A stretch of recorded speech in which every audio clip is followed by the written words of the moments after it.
Hello పిల్లలు, good evening.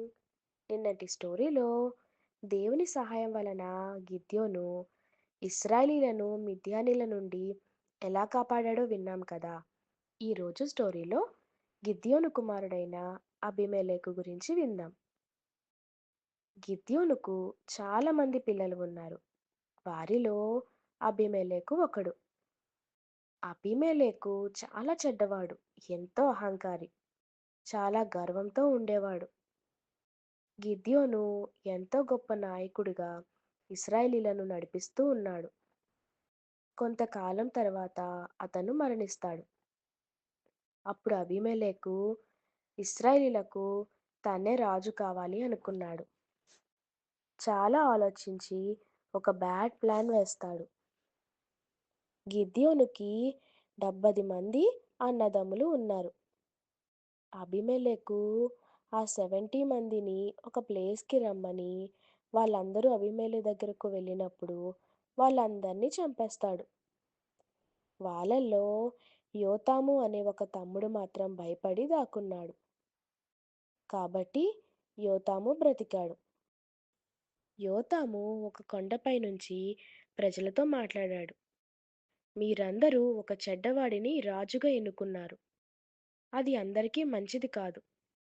అతను చాలా గర్వంగా ఉంటాడు.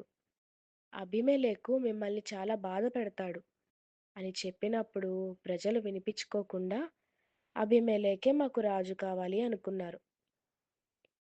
అబీమెలెకు ఇశ్రాయేలీయులకు రాజయ్యాడు. ప్రజలను చాలా కష్టపెట్టేవాడు. ఎంతో బాధలు పెట్టి వాళ్ళతో పనులు చేపించేవాడు. వాళ్ళను అన్యాయంగా దోచుకునేవాడు. ఆహారం లేకుండా చేసేవాడు. తన సైన్యంతో కొట్టించేవాడు. ఇలా చాలా చెడ్డగా పాలించాడు. 3 సంవత్సరాలు గడిచిన తర్వాత దేవుడు ప్రజలకు తోడుగా ఉన్నాడు. ప్రజలు అబీమెలెకు మాట వినకుండా అతనికి ఎదురు తిరిగారు. అతనితో యుద్ధం చేశారు. ప్రజలతో అబీమెలెకు కూడా యుద్ధం చేశాడు. ఆ యుద్ధంలో చాలా మంది చనిపోయారు.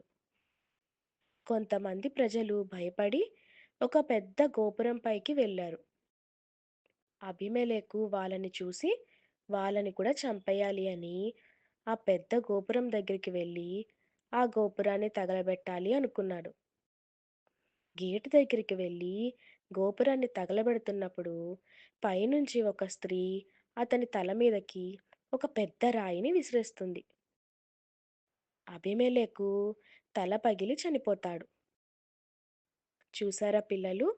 యోతాము చెప్పినట్టే ఒక చెడ్డవాడిని రాజుగా ఎన్నుకొని ప్రజలు ఎంతో కష్టాలు పడ్డారు. ఒక చిన్న ప్రార్థన చేసుకుందాం. ప్రభువా, నీకు వందనాలు. ఈరోజు స్టోరీలో ఒక చెడ్డవాడి గురించి విన్నాం.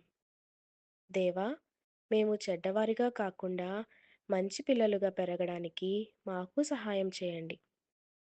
మాలో కోపం, ద్వేషం, ఈర్ష్య స్వభావాలు లేకుండా మంచి బిడ్డలుగా మేము పెరగాలి.